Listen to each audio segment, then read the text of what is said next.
날 새벽에는 우리가 야곱의 서원을 중심으로, 그 서원은 하나님이 이루실 구원의 내용인데, 종교심에 붙잡힌 자들 그것을 내가 하겠다라고 한다 그랬습니다.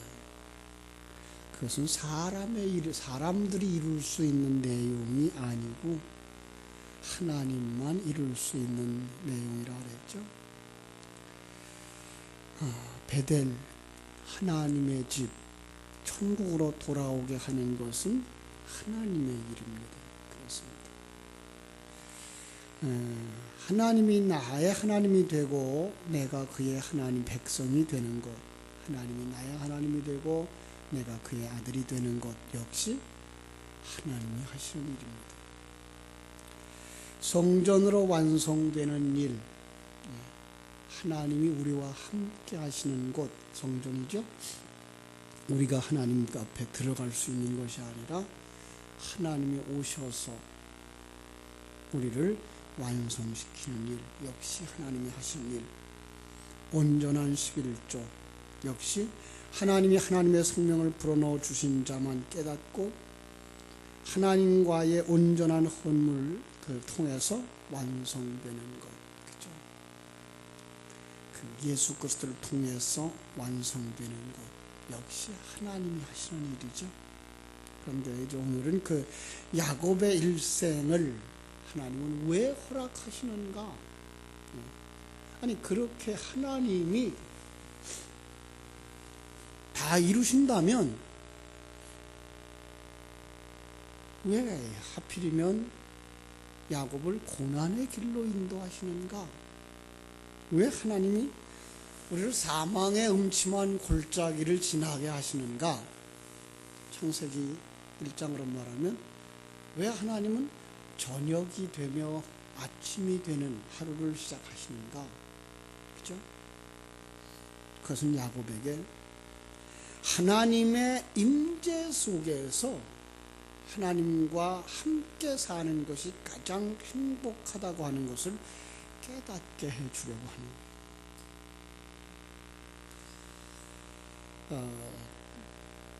즉 아버지 집 베델의 삶이 가장 행복한 것을 깨닫게 하려고 하는 거예요. 조금 더 다른 표현으로 말하면 형자가 아버지를 떠나는데 하나님이 아버지가 허락하죠. 그죠? 그것은 탕진하고 돼지우리에서의 삶을 허락하는 거죠. 아버지 집, 아버지와 함께 사는 삶, 아니 아버지에게 항복하고 예배하는 삶이 가장 행복하다고 하는 것을 깨닫게 해주려고 하는 것. 그러니까 성도들이 이 세상에 태어나서 이 세상을 살아가는 과정 동안에 겪는 그 모든 것을 통해서 각자가 다르죠. 그러나 그 모든 것이에요. 로마서 8장이 말하면 그 모든 것을 합력하여 선을 이루는 것. 그 모든 것을 통해서 태어나면서부터 죽는 날까지 경험하는 수많은 환경과 사건들을 통해서 하나님은 뭐 하신다고요? 하나님의 백성을 투명한 유리 그릇처럼 만들어요. 자기를 비우고 온전히 하나님으로 채우는 삶, 그걸 예배하는 삶, 항복하는 삶 이렇게 표현할 뿐이지 똑같은 얘기, 하나의 얘기를 하고 있는 거죠. 창세기 31장 13절에 보면 하나님은 그래서 야곱에게 나타나죠. 한번 볼까요? 31장 13절. 이제 그 외삼촌 라반의 집에서 한 20년을 살아요. 그때에 하나님이 야곱에게 나타나서 31장 13절. 나는 베델의 하나님이라 네가 거기서 기둥에 기름을 붓고 거기서 내게 서원하였으니 지금 일어나 이곳을 떠나서 네 출생지로 돌아가라 하였느니라. 그죠?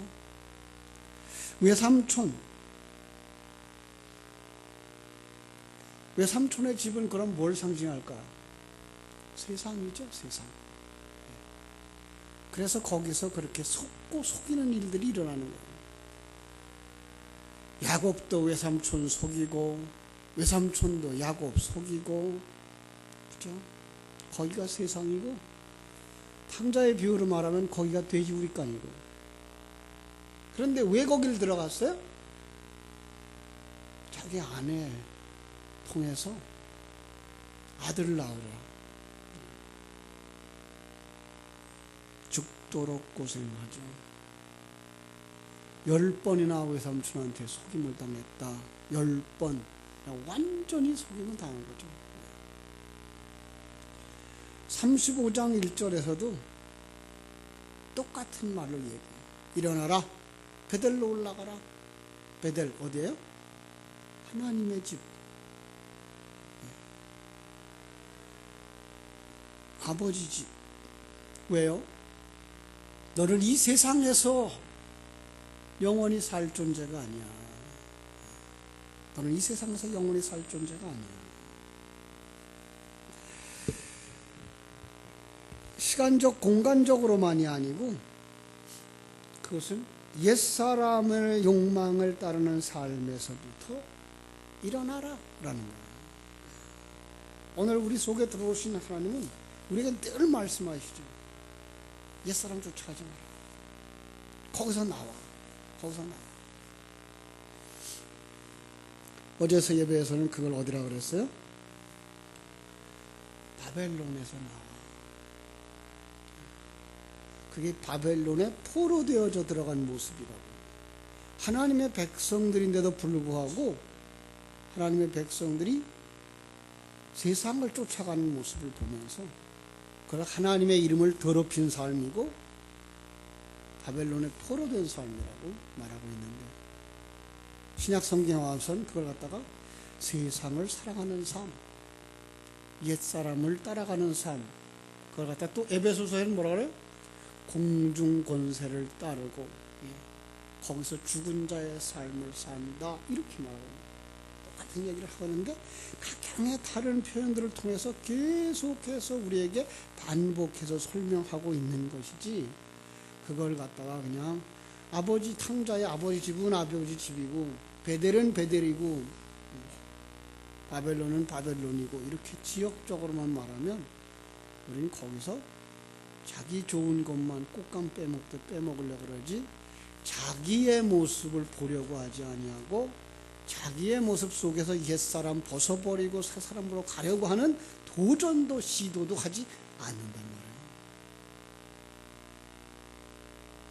일어나라. 뭐라고요? 옛사람으로서부터 떠나. 세상 욕망, 세상 추구하는 것에서부터 떠나. 어디로 가라고요? 새 사람으로 올라가. 거기가 뭐예요? 하나님의 집, 베델. 하나님 앞에 항복하고 진리의 말씀을 양식으로 삼고 순종하는 삶을 사는 곳, 거기가 베델입니다. 그런데 이 세상 속에서는 그래서 거의 그렇게 말하죠. 예배당이 베델이라고. 그래서 가끔가다 베델 교회들이 많죠. 베델, 바로 여러분들이 예배하는 삶. 하나님은 자신의 힘으로, 하나님은 그 자신의 힘으로 자기의 의를 쌓으려고 발버둥치는 인생을 향해서 그거 아니야. 거기서 나와. 거기서 나올 수밖에 없도록 뭘 내려요? 거기다 10가지 재앙을 내려요. 옛사람들이 무너져가는 거예요. 옛사람들에서 실망하는 거예요. 세상 속에서 실망하는 거예요. 왜? 정 떨어지라고. 세상에 대해서 정 떨어져야 어디에 대해서 소망이 생겨요? 하늘나라에 대해서 소망이 생겨요. 그래서 하나님은 이 세상 것으로부터 자꾸만 정 떨어지는 일들을 시켜요. 그게가 실패로 올 수도 있고 인간관계로 올 수도 있고 심지어는 자식들한테까지도 실망을 하게 만들죠. 이 세상 건 정말 소망이 없는 거구나를 점점 깨달아가요. 젊었을 땐 그래서 여러 가지 또 다른 것들을 갖다가 채우려고 쫓아가죠. 그게 뭐예요? 그게 이거 사마리아 여인에게 있어서 그 많은 남편들이었던 거죠. 이것 갖다 채우고 아직도 힘이 있으니까 또 이것 갖다 채워서 자기의 욕망을 채워보려고 추구해 나가는 것들, 나중에 그것들 하나하나 그것 때문에 실망해. 그것 때문에 실망해. 이제 연세 드신 분들은 세상에 소망 안 가지잖아요. 이제 무슨 세상에 소망이 있겠나. 그래서 우리는 어디로 가야 돼요? 하나님의 소망으로 가야 되죠. 여기까지 가요. 그 과정을 반드시 거친다라고 하는 거예요. 그죠? 반드시 거쳐. 그래서 그걸 징계는 다 받는 것이여늘 이렇게 없으면 사생자요, 버리운 자. 사생자가 뭐예요? 하나님의 백성이 아니야. 버리운 자요. 그건 문 밖에 있는 자야. 난 너를 몰라. 하나님을 모르는 자야. 하나님의 백성들은 세상 사람들과 똑같은 질병, 똑같은 혼란을 겪는데 그 속에서 이게 하나님의 손길이구나를 깨달아 아는 사람들. 그 사람들이 하나님의 사람들이에요. 그러나 눈이 열려지지 아니한 사람들, 생명이 들어와야 눈이 열려지는데 눈이 열려지지 아니한 그 사람들은 그냥 그 고난으로 그냥 넘어가요. 어떤 사람은 아예 심지어 그 고난도 안 겪으면서 갚더라고요. 그래서 한참 제가 반복해서 살펴봤던 시편 73편에서 내가 하마터면 미끄러져 뻔했습니다. 왜? 저들이 잘 되더라고요. 잘 살더라고요. 원하는 것보다 더 많이 얻더라고요. 그런데 언제 가서 봤어요? 성소에 들어갈 때야. 마지막 문턱을 보았을 때야. 그들이 어디로 가는지를 보았고 내가 그리로 가지 않고 있는 것을 인하여 하나님께 감사합니다라는 찬양을 하는 것이죠. 그렇습니다. 세상 속에서는 오히려 그들이 득세하고 잘 나갑니다. 그것 바라보다가 우린 넘어집니다. 거기서 고개를 돌려 하나님과 함께하는 삶, 베델로 올라가셔야만 됩니다. 그런데 베델로 올라가는 그 시간이 너무 힘들어요. 외삼촌 집을 떠나서 베델로 가는 그 길에 누가 찾아와요? 하나님의 사자가 찾아와요. 너 그대로는 못 가. 너 그대로는 못 가. 너 십자가 통과해야 돼. 그래서 약복강가에서 환도뼈가 부러져. 그 씨앗의 죽음을 통하여 그가 살아나고 있는 모습을 보여주는 거예요. 그런데도 불구하고 또 머물러요. 거기서 딸내미 수치당하고 자기들이 가지고 있었던 모든 우상들, 귀걸이죠. 그들의 우상들이었어요. 상수리나무 아래 묻고 그리고 빈 털터리로 올라가는 거죠. 빈 털터리로 올라가는 그 모습이 바로 뭐예요? 야곱이 탕자가 아버지의 품에 안기는 장면이고, 고린도전서 3장에서는 불로 연단하여서 다 태워버려서 불 가운데 받는 심판. 그냥 옛사람이라고 하는 두 분은 어느 만큼도 남겨두면 안 돼요? 먼지 트럭만큼도 남겨두면 안 돼요.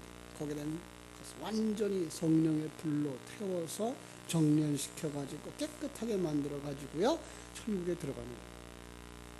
그걸 거지로 표현했을 때 그게 거지 나사로고, 그걸 아버지를 강조했을 때는 탕자의 비유가 되는 것이고, 그걸 인생길에서 내가 잊어버리고 또 빼앗기고 실패하고 좌절하는 모습으로서는 야곱의 모습으로 그려주고 있는 거죠.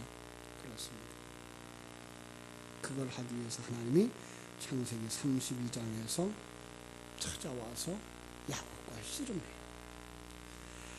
야곱과 씨름한다고 하는 그 얘기에 두 가지 의미를 볼 수 있어요. 하나는 어떻게 하든지 자기 힘으로 하나님까지 이겨먹어서 하나님을 종으로 삼으려고 하는 그 씨름이 있을 수 있고,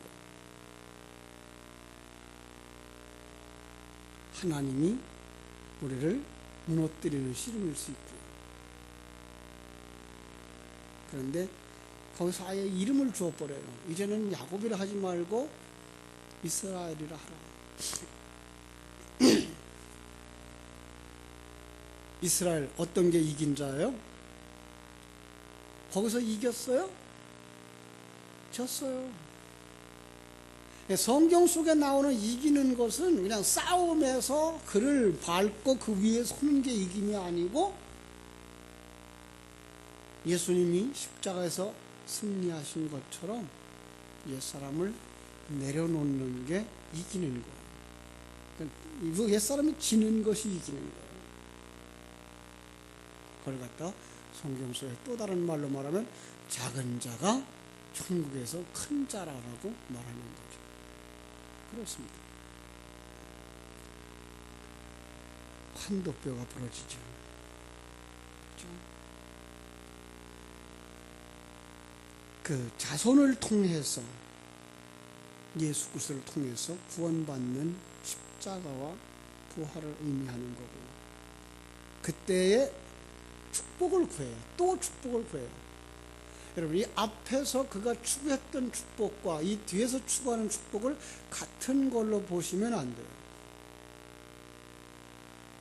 그건 죽었다가 깨어나서 그가 축복을 요구하는 건 진정한 항복을 추구하는 것이고, 옛사람을 완전히 벗어버리는 것을 추구하는 것이, 이게 복을 구하는 거예요.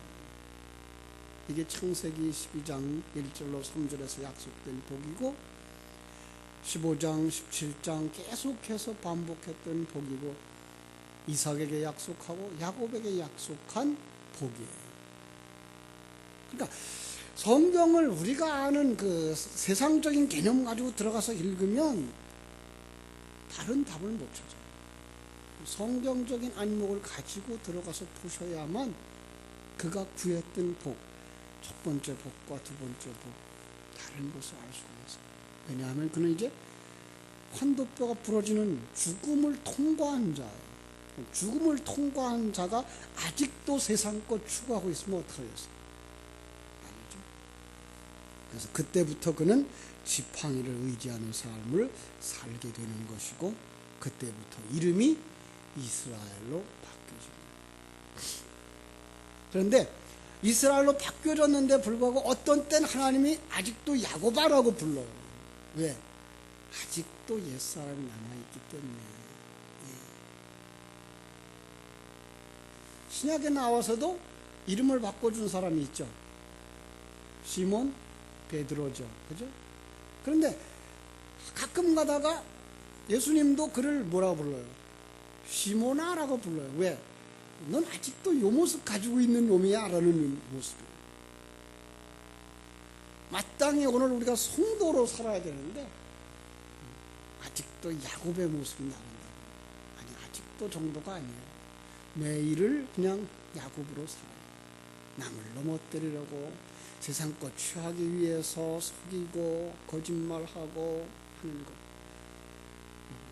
그럴 때에 여러분들은 그냥 그걸 자랑스럽게 넘어가지 마시고, 이건 아닌 대로 가시면 돼요. 하나님이 원하시는 삶은 이 삶은 아닌데, 거기서 우리가 두 번째 나오는 회개에 들어가는 거죠. 하나님, 언제 내가 이걸 벗을 수 있을까? 벗으려고 몸부림치고 벗으려고 발버둥 쳐야 되지만 우리 힘으로 안 벗어져요. 어떻게 벗어져야 돼요? 진리와 생명의 말씀이 들어와서 여러분들을 가득 채워줘야만 컵 속에 공기가 빠져나가듯 이 속에 진리의 생수를 계속 부으셔야 돼요. 그것이 기도고 그것이 되새김질인 것을 아시고, 그래서 쉬지 말고 기도하라고 하신 거구나, 이 의미를 아셔야 돼요.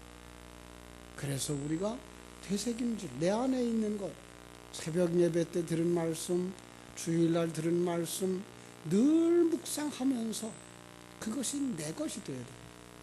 어제도 말씀했습니다만 지식적으로 아는 것 아무리 많아도 그것은 내 것이 아니에요. 거기에다가 내 삶을 실어서 내가 그렇게 살아갈 수 있어야만 그것이 내 것이 되는 거예요. 하나님이 하십니다. 거기서 강조되어지는 것이 하나님의 주권이고 하나님의 열심이고, 그것을 아는 자, 어떻게 알아요? 진리와 생명의 말씀이 들어오셔서 생명 주시고 눈 열어 주시고 그에게 뭐해요?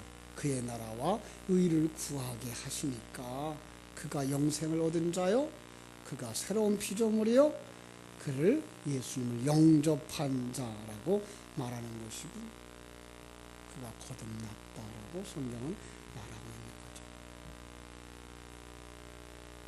이것이 누굴 통해서 이루어진다고요? 예수 그리스도를 통해서 이루어진다. 그 그림이 이제 요한복음 1장 50절에서 다시 한번 반복돼요. 한번 보시겠습니까? 요한복음 1장 50절 51절.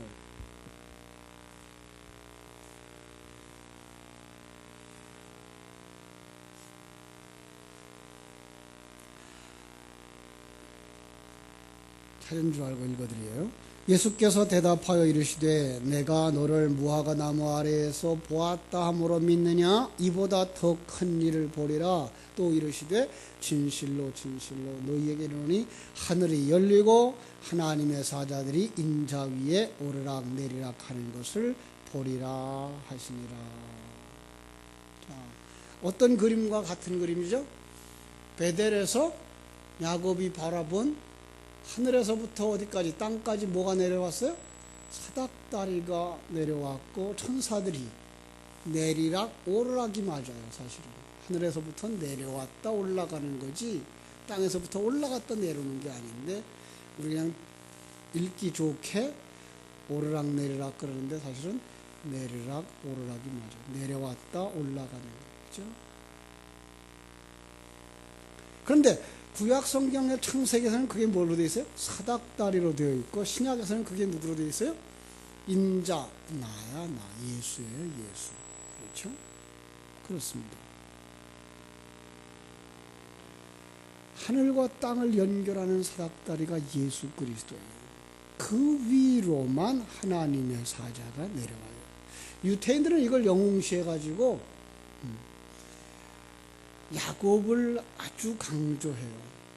그런데 또 오늘날 이걸 또 유태인들의 이 설교를 그대로 인용해다가 우리 설교자들이 인물 설교할 때 그 인물을 사용하고 계신 하나님을 강조하는 게 아니라 그냥 그 인물을 강조해버리고 그의 잘난 행위들을 우리가 본받자라고 말한다고요. 아니요.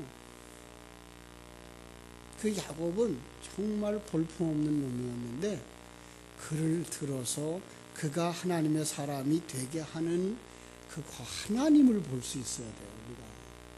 그래야만 진정으로 바로 보고 바른 신앙생활을 할 수 있어요. 가끔 그런 얘기하죠. 아이고, 성경 속에 나오는 인물들이야, 그렇게 신앙이 좋은 사람, 믿음 좋은 사람이니까 그렇게 살지. 난 믿음 없는 사람이야. 그러니까 그렇게 못 살아. 이렇게 말하죠. 아니요. 성경에 있는 모든 인물이 누구라고요? 그런데 내가 잘난 게 아니고, 성경에 나오는 그 인물이 잘난 게 아니고, 그 인물을 붙들고 사용하시는 누가? 하나님이. 그 하나님 보셔야 돼요. 그래야 여러분 실망하지 않아요. 그래야 여러분 사람들을 향해 원망하지 않아요. 가끔 가다가 우리는 세상 사람들이 사람을 봐서 사람 때문에 실망을 하는데, 아니요. 하나님을 볼 수 있어야 됩니다. 다니엘서 7장 13절로 14절에도 보면 거기 사자, 곰, 표범 그리고 뿔 달린 이상한 짐승이 나와요. 차례대로 세상을